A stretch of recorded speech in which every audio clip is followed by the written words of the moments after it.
free right now.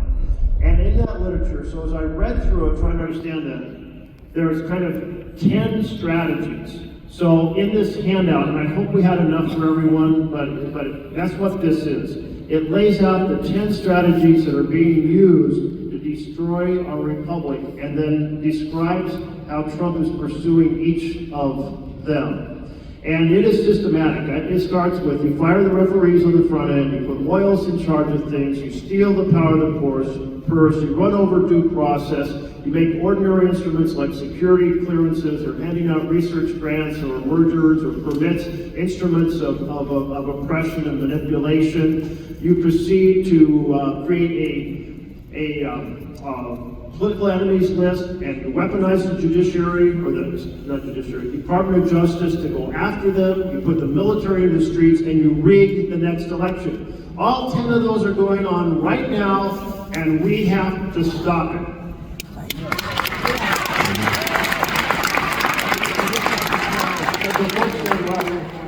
How do we stop it? There are two factors that are critical to stopping the entrenchment of the strongman state. And the first is citizen protest. If there's no protest, citizens think, well, this was maybe they're stretching the boundaries a little, but it must be within the law, it must be within the Constitution. No. And that's why the No Kings March and marches to come are so important. How many people are out on No Kings Day? Like everybody here. It's so important. And it includes the type of protesting like calling, yes, your electeds, aggressively holding them accountable. I've said to people, feel free, protest outside my office, come to town halls, tell me I'm not good enough. Two things that I took from last year as I wrestled with all the things I was doing, but what else can I do? One was to put together, ring the alarm bells, to try to kind of make sure we understand that it's not just policies on healthcare, housing, education, jobs, equality, environment, infrastructure. It is, we are losing the vision of our nation. And second of all, in order to try to publicize that, I did what is now the longest speech ever by a senator over the age of 60.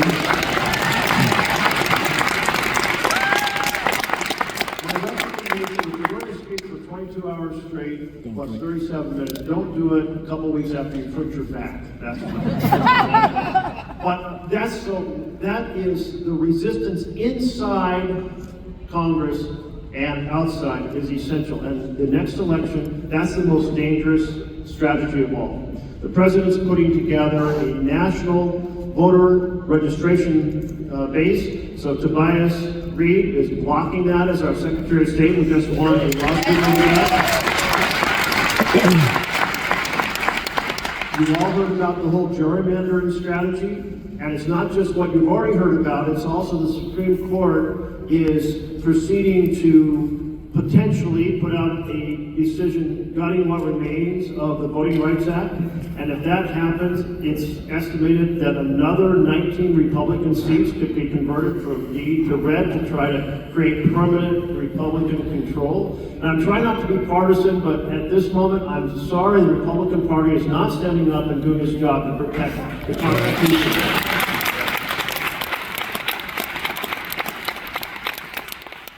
And on top of all that, they're trying to dismantle vote by mail, because on election day, you can manipulate the turnout quite easily. You move the precinct locations, you put in machines that don't work, you put in staff that don't work, you create long lines, you put out intimidators, you put out information that, sorry, you didn't make it, the election was last week, and the actual election is actually the next Tuesday. All of those are done regularly in places across America. That's why vote by mail is such a powerful antidote, because its integrity prevents all of that manipulation. So not only can we not let vote by mail be diminished, it needs to be established as a right for everyone across the whole country to stop this sort of authoritarian.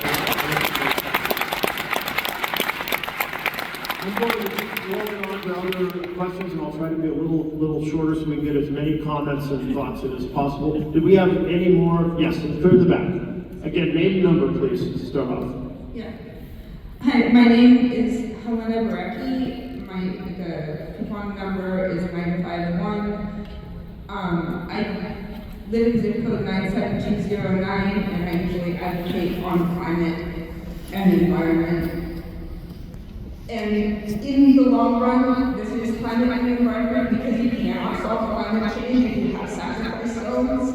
So my question today is, what is your plan with your colleagues to stop funding ICE?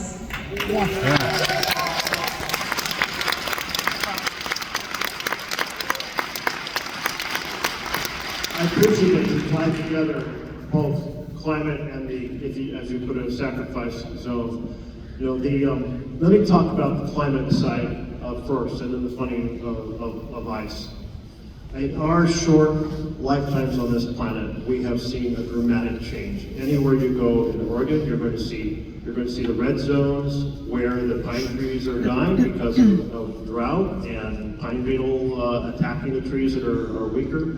You're going to see a drop in the average snowpack in the Cascade Mountains, which means less water for our trout and salmon streams, less water for irrigation.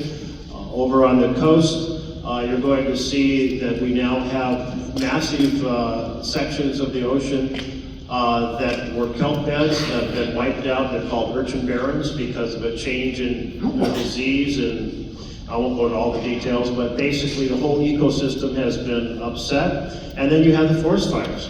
I mean, it's just in our little lifetimes on this planet. I used to have these buttons that said 400. They were black buttons with red and 400 and a cross across it. And the idea was for people to say, why are you wearing a button on with 400 on it? And the answer was because we must not allow the carbon in the atmosphere to get above 400 parts per million. Well, we're way over the top of that. And the effects are everywhere. So it's so real. But I find the best way to talk about it isn't what is going to happen with sea level rise 50 years from now. No, it's the things on the ground right now that are happening to our forests, to our farming, to our oceans. And here we have a president who dismisses 1,000% that anything's happening. To tackle this is the biggest task humanity has collecting, our biggest collective challenge. And we are failing. And America needs to be not just a participant, we need an all-out leadership on this. And so let's please, from whatever party to be found, let's have a president and a Congress that are all acting aggressively to restore America. And I say restore because we never quite made it, so maybe restore is an overstatement, but we need a vigorous advocacy participation to rapidly transition from a fossil fuel energy economy to a renewable economy. One is clean and cheap, one's expensive and dirty. Let's go with the clean and cheap, save the planet in partnership with the world.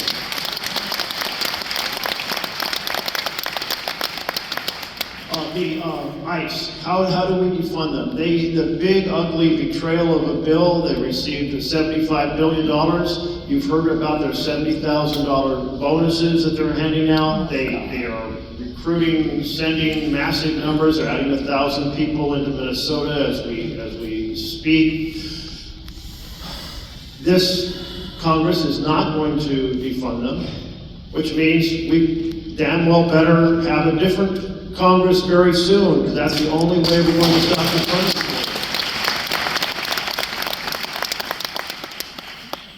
There is a little development that was kind of at least a positive sign, and that is the Homeland Security bill was detached from the other bills that are being considered this coming week in the House of Representatives. So a little bit of sign of a little bit of bipartisan pressure there, but I'm not expecting that in the end we will see ICE defunded as long as you have the leadership in the House and Senate that you have right now. But we've been pondering this last week, whatever strategy we could think of. You can't get an amendment adopted in the Senate without unanimous consent.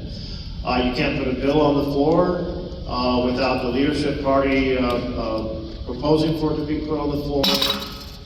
So that's why I'm saying that a change in leadership is going to be essential to drag things. Many people saw the video of Renee Good being slaughtered. Several of them. And just so stunning. And then the following day, Thursday night, I'm on the plane coming back here, so a week ago, and I got a word about the two shootings here in Portland, of agents shooting two individuals just blocks from my home. I live in the outer east section, 114th, not far from the hospital where they were shot. And if you think about, I think about one of our senators who has a lot of background, who said, even in that video with Renee, you see untrained officers at work. You see standing in front of a car, you see conflicting information given to the driver, you see an agent with a gun in one hand and a camera in the other, like that's crazy, and then you see shooting at a slow-moving vehicle. I mean, untrained, aggressive. They're being told to act this way from the administration. This is part of the strategy of tyranny that we're up against. Okay, let's keep rolling. Do we have the third number? If not, we'll get three more. Okay, the next three are 946, 911, and 968. Any of those three? Okay, right over here. This is very unlikely. It's like shaking up. You're getting out of your band from one small thing to keep together. Right. 946, and I'm Jason Tim. I'm a follow-up practitioner locally here, live in the shadow of Hillville. We're going to talk about the Follow-up Protection Act, Senate Bill 817. We've talked to your staff for years about the persecution of Falun Gong in China by the Communist Party in China. There's been, more than 7 million practitioners when persecution started in 1999. So it's a big deal. It's the biggest persecution still going on in China. You never hear about it anymore. You only hear about Tibet as leaders and whatnot. But there's lots of practitioners in the region of China. Falun Gong is spiritual practice rooted in the principles of truthfulness, compassion, and tolerance. Over 2024 and 2025, when the Falun Gong Protection Act first came to Congress, we've been talking to your staff about how important it is because it has legal teeth that will help stop the industrial scale forced organ harvesting that's going on in China against many Falun Gong practitioners, Uyghurs as well. The Falun Gong Protection Act will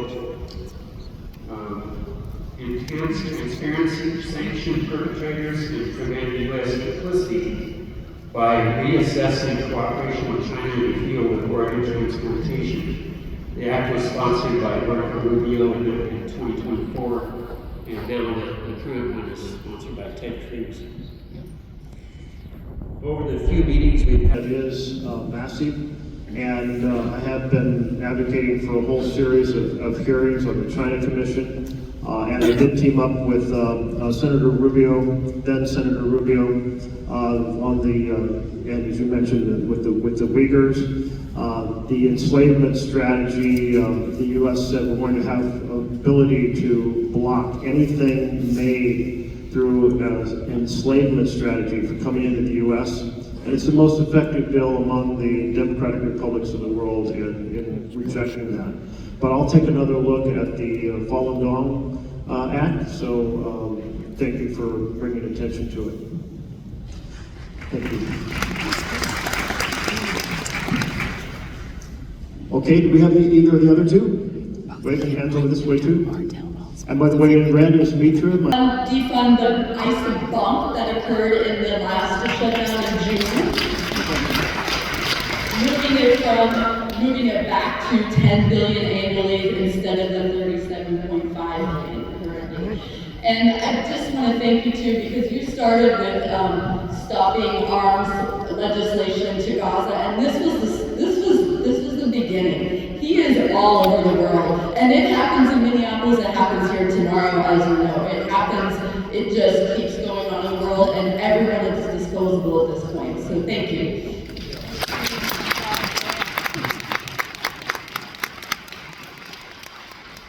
So thank you for mentioning Gaza, because Gaza is out of the news, being kind of, there's Venezuela, there's Trump trying to turn Greenland into Trump land, and so on and so forth.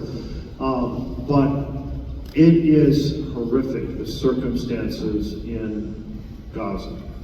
They have not gotten better. No journalists are still allowed in. I have gone twice, and I've gone to Rafah Gate twice and stood on the very edge and not been allowed in.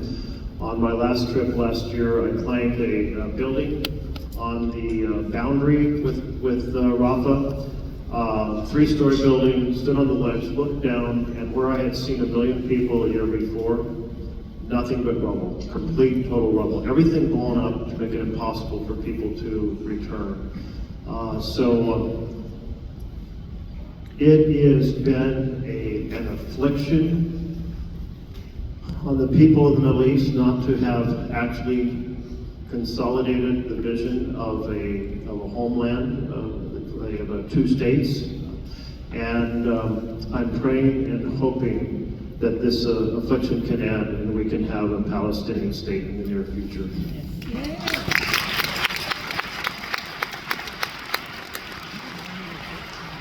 You also mentioned Epstein files.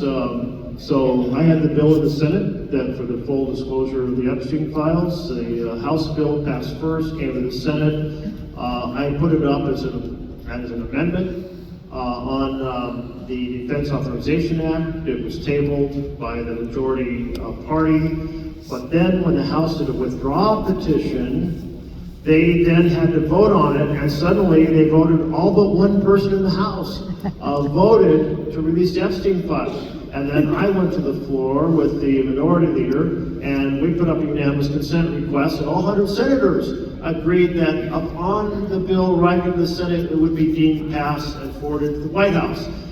So I was right in the middle of that Epstein battle. You know that only 1% of the Epstein files have been released? 1%. So again, completely ignoring the rule of law. And there's a second set of Epstein files that Senator Wyden is leading on. They're at the Treasury Department. It's $1.5 billion of identified suspicious activity reports associated with his operation, with dates, amounts of money, and who got them. That's a treasure trove for anyone doing an investigation. So let's try to get Epstein Files 2.0 passed as well.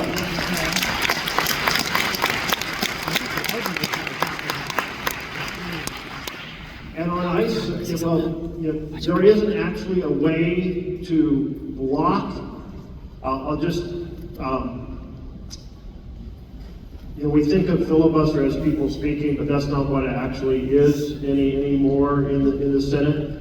But they do need 60 votes to proceed to it. I hope it's done as an individual bill. I have a feeling it will be in the middle of a whole expanded other stuff. And even by itself, Homeland Security includes FEMA and other pieces. So it's going to be complicated, but I take your point. We would love to dramatically decrease, send a powerful message to the president on ICE through the power of the purse. That is, so thank you for raising it.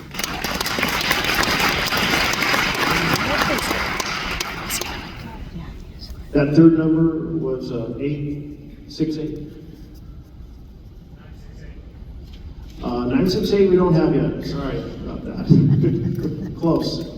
The next three, 547, 127, and 920. 547, Thank you. And thank you, Merkley, in the past. You have been very vocal about human rights.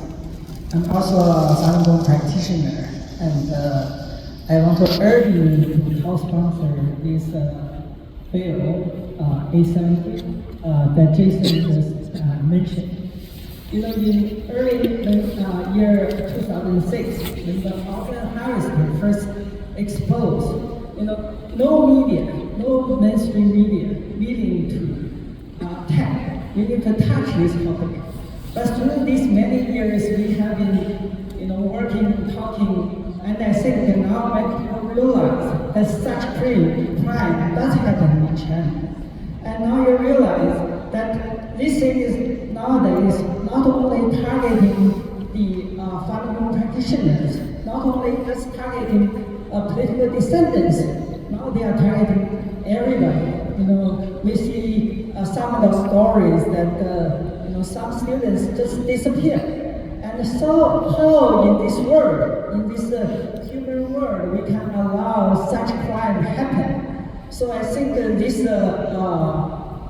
bill, 817, is really necessary to send a clear message to the Chinese regime. But also, I think it is a baseline of the humanity that our world, the whole world should hold. So I here again, you know, ask you to check into this matter and to co-sponsor this bill. I think it's really, really important. Thank you.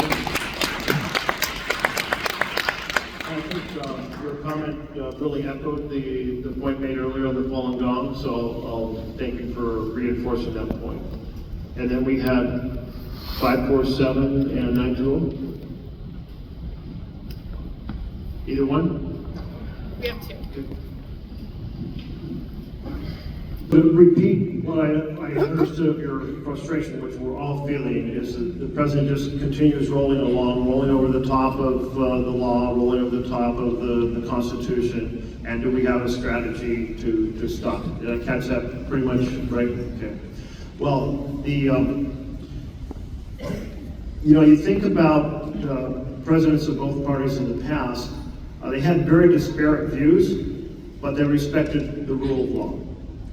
And sometimes they went beyond, and the court said, no, you can't do that. The court, for example, turned down President Biden on a number of his college affordability plans that he thought he had the power to implement. The court said, no, you didn't. But it wasn't born of a deliberate effort to run over the law. And that's the difference of what we see now, and also a deliberate effort to run over the Constitution. The thing that frustrates us all is because the assumption underlying our entire kind of fabric of our republic is that those who are elected will actually follow the law and the Constitution. So the tools that are in the law when people don't do that, when presidents don't do that, are weak. And the first big tool, I guess you could say it's a big tool, and that's impeachment and conviction and removal from office. Okay?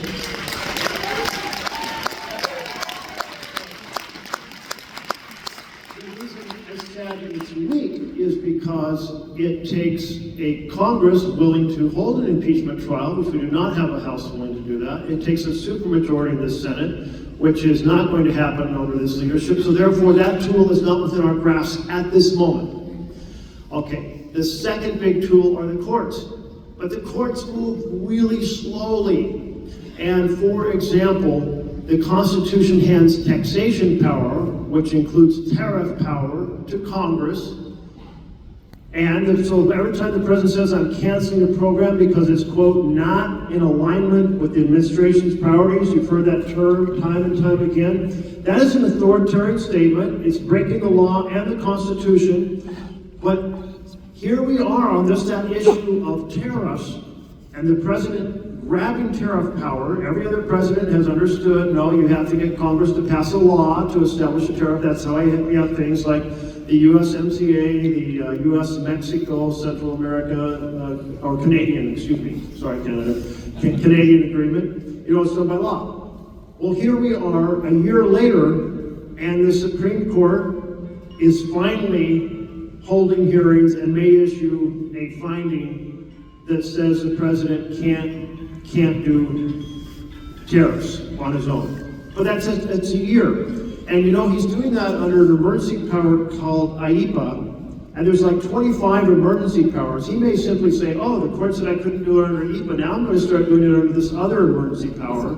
And then what's it going to be, another year before that's struck down? Okay, so this is what I mean by we're so frustrated because the tools were designed, it's the kind of the informal norms that respect the intent and vision of the Constitution that are the glue that hold this thing together. And that's completely gone right now. And the courts can't move fast enough, and not to mention that the Supreme Court has been taken over by almost a cabal that came from the Federalist Society that put corporate power over everything else, even though there was nothing like a corporation of that nature when we were founded. I mean, what the court said in Trump versus United States, that the president is above the law, and with pardon power, the whole executive branch is above the law. I mean, so by the way, we have to reclaim our country, we also have to reform the Supreme Court of the United States of America.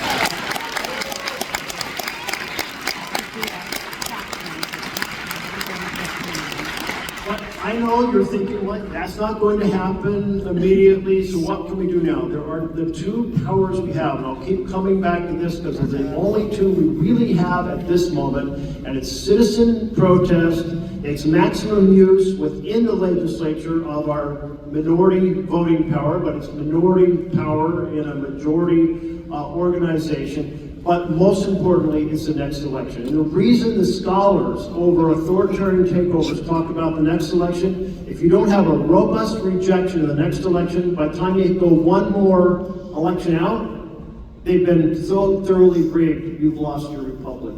And so we are less than 10 months out from an election. Let's make it count.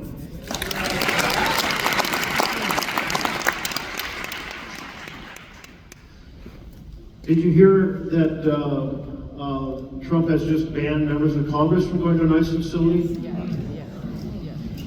So I've been in the ICE facility here because the House members for Oregon and Senator White and myself were insistent on going, but now we're banned. And all the sorts of normal cooperation you get with an administration saying, we realize that under our Constitution, Congress makes the law and our job is to execute it, so of course we'll be in close communication and share information. No, not happening. And even just the idea that access, the executive branch would ban access. You know, I got blocked from getting into, under Trump 1, into a facility that was holding boys who had been intercepted on the border. I was the first member of Congress to go down to the border and kind of discover the child separation scandal. Mm-hmm. And I came out of this warehouse and there was a phalanx of cameras that were like, what's going on in there? And I said, you wouldn't believe this, but I just saw inside that warehouse children being separated from their families, and I described it. But that same day I went up the road to a former Walmart where I heard that some 1,400 boys were being held. No, I heard 1,000 boys were being held, and they wouldn't let me in. And I did a Facebook Live trying to get in, and then a week later all the press got in and so forth. But under Trump 2, much harder because they're just much more comfortable saying, we don't care what you think, we're just going to block you. You won't like it, go to court. Okay, well, maybe the court a year from now will say that we can get into a facility. But I think your question was if I caught it right, is also like, what do we do about people just being shipped overseas? You know, Abrego Garcia was shipped to El Salvador because they said he had a gang affiliation. It was a complete fiction created by the United States. Chris Van Hollen of Maryland, because he was, Abrego Garcia was a Maryland resident, went to El Salvador, and only by having cameras on him the whole time did he finally get access to that horrific prison that is, they say, the only way you come out is in a coffin. And when the Supreme Court voted 9-0, it took a Supreme Court 9-0 decision saying his due process had been violated. Trump still left him in El Salvador for 2 months, defied the Supreme Court of the United States of America. That's describing the challenge that we're up against. So we're going to publicize these cases. We're going to advocate. There was a woman arrested on the border. She's from Honduras. She's documented here.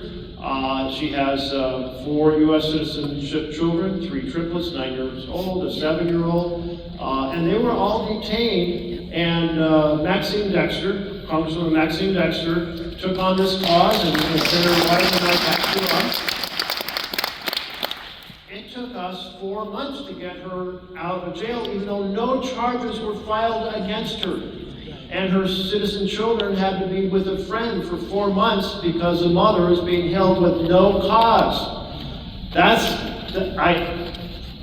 If you sense my absolute frustration and anger over this, it's because all of you expect us to have us elected to have more tools than we have under our framework of law when a president chooses to ignore the law and the Constitution. And so we're left with advocacy, advocacy is important, but it can leave somebody even with high-level advocacy sitting in Tacoma Detention Center for 4 months. That is just so. We'll keep using the tools we have. We'll keep working towards a majority that will give us new tools. And the courts have to find a way to move a hell of a lot faster to defend the fundamental rights of people.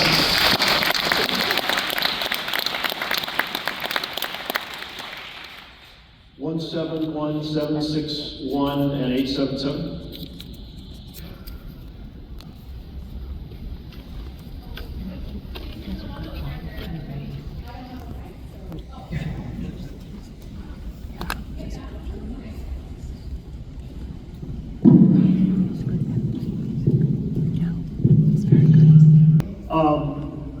I'm talking about the next election, but what if the president doesn't allow the next election, use emergency power, delays it, and then he's also said he's going to run for president, to repeat both points. And so this is not, I mean, can you believe it? We're here in the United States of America with 200 plus years of peaceful transfer of power, and we're worried about a president actually obstructing the next election. And it was not a false worry. It is a real concern. And so the challenge is potentially coming in the form of saying, well, the election rules are not ready, so I'm exercising some emergency power, or certain states didn't hand over their election rules. Unfortunately, the courts did back us up on our refusal to hand over the election details to the president. We cannot let the president purge the rolls, because even though they don't have the details, they have what's available to anybody who goes to our Secretary of State office. They have the names. And if they try to purge our roll and say we have to use a nationally manipulated election roll, we have to say, hell no, we're going to hold our elections and every state needs to do it and extend the republic.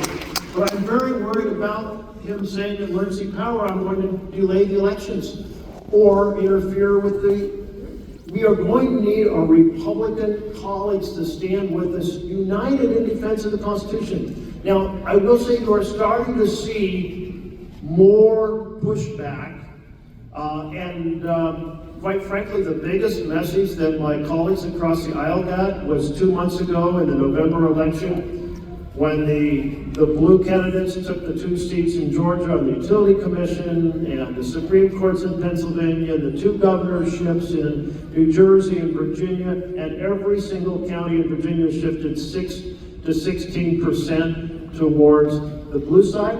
That started to change the conversation among my colleagues. They should have been fierce defenders of our Constitution all the way through.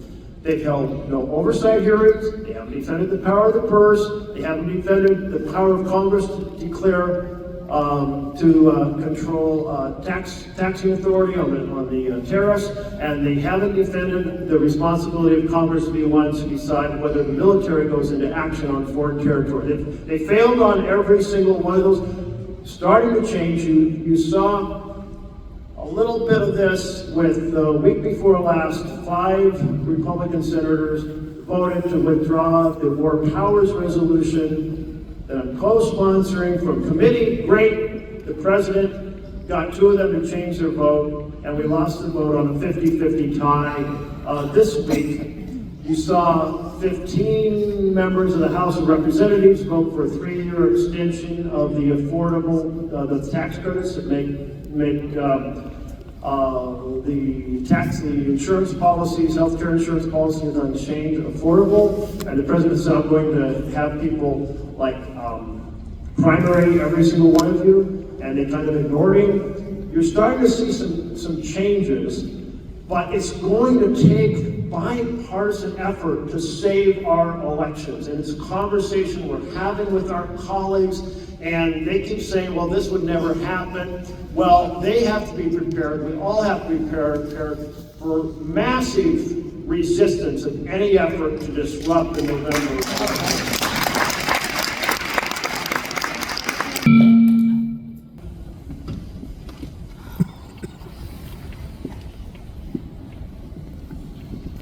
I don't even know where to begin because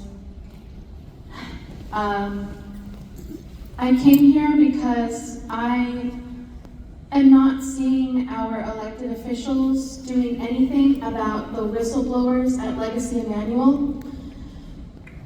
There are hospitals, and we just found out that this is happening in Kaiser too, but there are hospital administrators who are collaborating with ICE. We suspect they have a contract with ICE, and these administrators are assisting them in lawless activity, breaking HIPAA, forcing to get people discharged before they are medically cleared. They are harming people, and hospital administrators are helping that, and they are punishing staff who are trying to advocate for their patients and speak out against that. They are retaliating against them. And there have been at least 5 news articles, and the ONA has written a letter and a follow-up letter. Legacy is not listening to them. And I don't see any response from our Attorney General. I don't see any response from our elected officials. And so I am not only seeing our government failing at a national level, but also a local level. Yeah. And I need to see more accountability for that. I need to see people actually paying attention to what's happening in our own city. Yeah.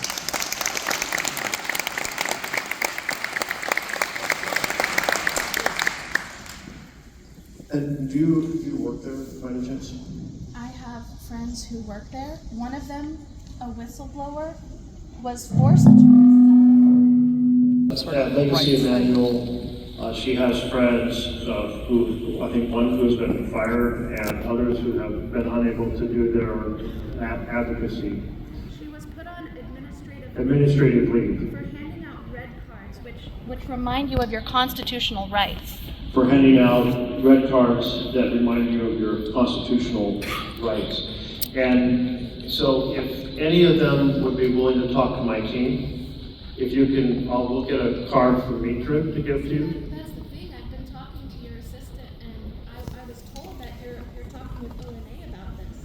Oh, we have been, absolutely. And as you may know, I'm pretty close to ONA because my wife is a member of ONA, and she's been on their kind of administrative board in the past. Here's Power to the Nurses, helping us make the world better.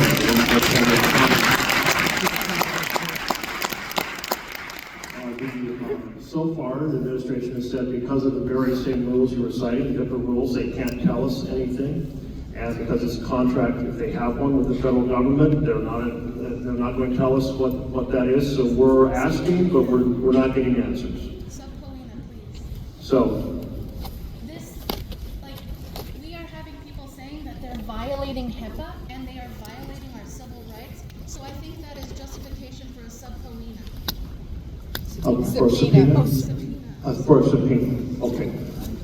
Thank you for that point. And when she notes that somebody was put on leave because they reminded some people of their rights, well, you know what happened when 2 senators and 4 House members simply restated the law in a video? Right. They put out a video that said, remember military members, that you have the right to refuse unlawful or unconstitutional orders. Something that's in the training for every military person. The president proceeded to launch investigations of both Alyssa Slotkin from Michigan and not Kennedy, Mark Kelly. Mark Kelly, former astronaut, and they're not just launching, they're trying to strip him of his rank and his pension for stating the law in America.